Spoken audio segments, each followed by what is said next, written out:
नमस्कार, मैं हूं रत्ना शुक्ला आनंद। हेल्थ के कोरोना अपडेट में आपका स्वागत है। यदि आप धूम्रपान करते हैं, तंबाकू खाते हैं, पान मसाला या गुटखा खाते हैं, हुक्का पीते हैं या तंबाकू का किसी भी रूप में सेवन करते हैं, तो कोविड-19 की बीमारी आपके लिए बेहद खतरनाक है। जी हाँ, यूएस एफडीए ने हाल ही में ये कहा है कि बुजुर्गों से भी ज्यादा इस बीमारी का खतरा धूम्रपान करने वाले लोगों पर है।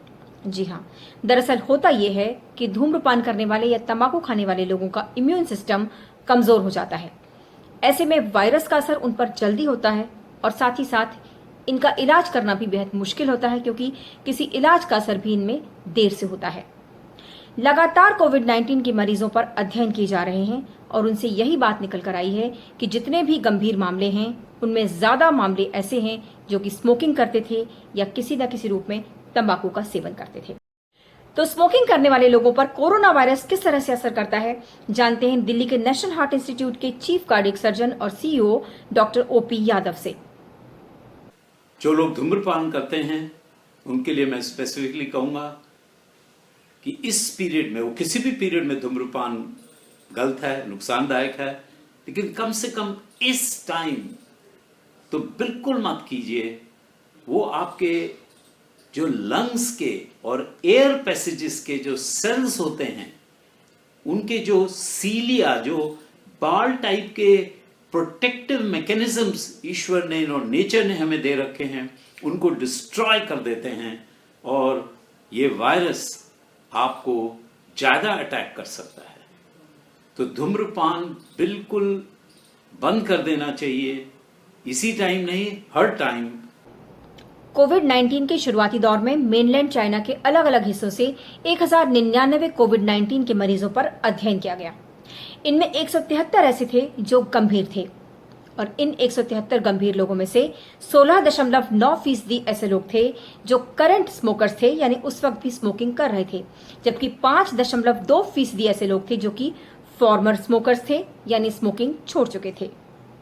इसी तरह यहाँ ऐसे मरीजों पर भी अध्ययन किया गया जिन्हें या तो आईसीयू की जरूरत थी, मैकेनिकल वेंटिलेशन की जरूरत थी या फिर जिनकी मृत्यु हो गई थी। इनमें पाया गया कि इनमें 25.5% करंट स्मोकर्स थे, जबकि 7.6% फॉर्मर स्मोकर्स थे।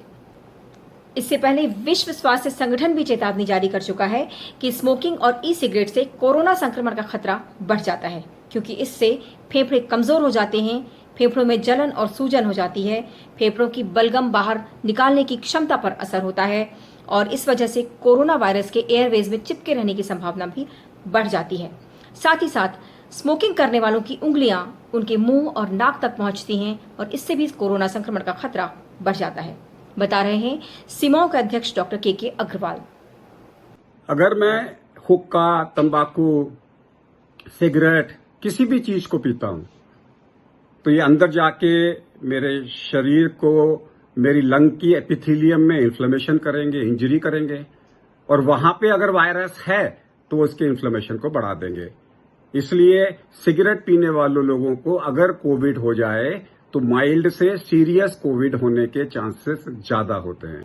हम सब जानते हैं कि कोरोना वायरस का सबसे ज्यादा असर रेस्पिरेटरी सिस्टम पर पड़ता है और इसीलिए इसका नाम भी severe acute respiratory syndrome corona virus 2 है। इससे पहले भी जो कोरोना वायरस रहे हैं उनसे भी रेस्पिरेटरी सिस्टम पर ही ज्यादा असर हुआ है।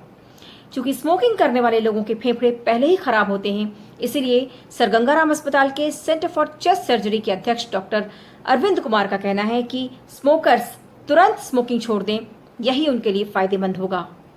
आजकल जब ये कोविड का महामारी फैली हुई है तो इसके होने का चांस भी उनको ज्यादा है और अगर होगा तो लंग के जो कॉम्प्लिकेशंस हैं वो सीरियस वाले, वो होने का चांस ज्यादा है। तो अगर आप स्मोक करते हैं तो आपको तुरंत स्मोकिंग बंद कर देना चाहिए। ये आपके इससे बचने के लिए एक अच्छा उपाय होगा।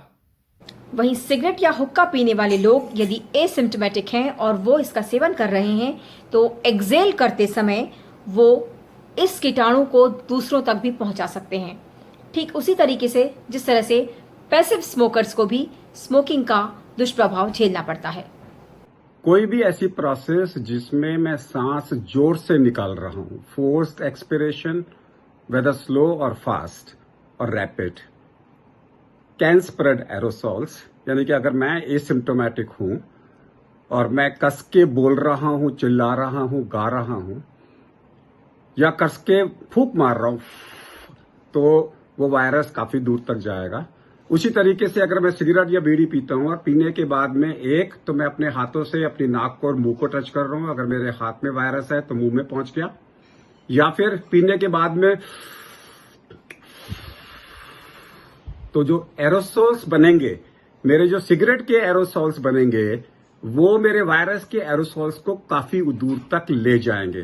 तो I can convert droplets into micro droplets and ये सबके लिए डेंजरस हो सकता है। साल 2015 की विश्व स्वास्थ्य संगठन की एक रिपोर्ट के मुताबिक महिलाओं की अपेक्षा पुरुष 5 गुना अधिक स्मोकिंग करते हैं और यही वजह है कि इनके फेफड़े कमजोर होते हैं और निमोनिया इन्हें जल्दी पकड़ता है। सार्स और मर्स बीमारियों का असर भी महिलाओं की अपेक्षा पुरुषों पर ज्यादा था। कोविड-19 से हुई मौतों का आकलन करें तो चाइना में पुरुषों की मृत्यु दर 2.8% रही, जबकि महिलाओं की 1.7। वहीं इटली में पुरुषों की मृत्यु दर 7.2% रही, जबकि महिलाओं की 4.1%। वहीं साउथ कोरिया में, जहां की कोविड-19 का परीक्षण सबसे अधिक हुआ है, वहां हालांकि महिलाओं में संक्रमण ज्यादा मिला है, लेकिन मृत्यु दर पुरुषों में अधिक है। यहां 54% पुरुषों की मौत कोविड-19 से हुई है। तो शुरुआती दौर में ये माना जा रहा है कि महिलाओं और पुरुषों के बीच जीवन शैली में जो फर्क है, शायद इसके लिए ये बड़ी वजह है, लेकिन फिलहाल इसे निष्कर्ष नहीं माना जा सकता। ये अध्ययन अभी भी जारी है। कोविड-19 के दौरान अपनी जान पर खेलकर मरीजों की जान बचाने में लगे हमारे डॉक्टरों, नर्सों और सभी स्वास्थ्य कर्मियों के लिए संगीत भरा आभार भेजा है हेल्थ वेल्थ के जरिए पटियाला घराने के जाने माने वायलिन वादक उस्ताद जौहर अली खान ने। मैं एक डेडिकेशन देना चाहता हूँ, एक मोहब्बत का पैगाम देना चाहता हूँ अपने उन डॉक्टर्स को, उन नर्सिस को कि जो हमारे लिए, हम सब के लिए काम कर रहे हैं। तो उनके लिए मैं एक वायलिन पे गाना बजाता हूँ। मैं जौहर अली वायलिन के लिए ही मशहूर हूँ, तो ये गाना सुनिए।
उम्मीद है आपको आज का ये वीडियो जरूर पसंद आया होगा। आप अपने सुझाव हमें कमेंट बॉक्स में लिखकर भेज सकते हैं। आप मेरे चैनल को लाइक कीजिए, शेयर कीजिए और सब्सक्राइब कीजिए। हेल्थ वेल्थ के अगले वीडियो में आपसे फिर मुलाकात होगी। तब तक के लिए नमस्कार।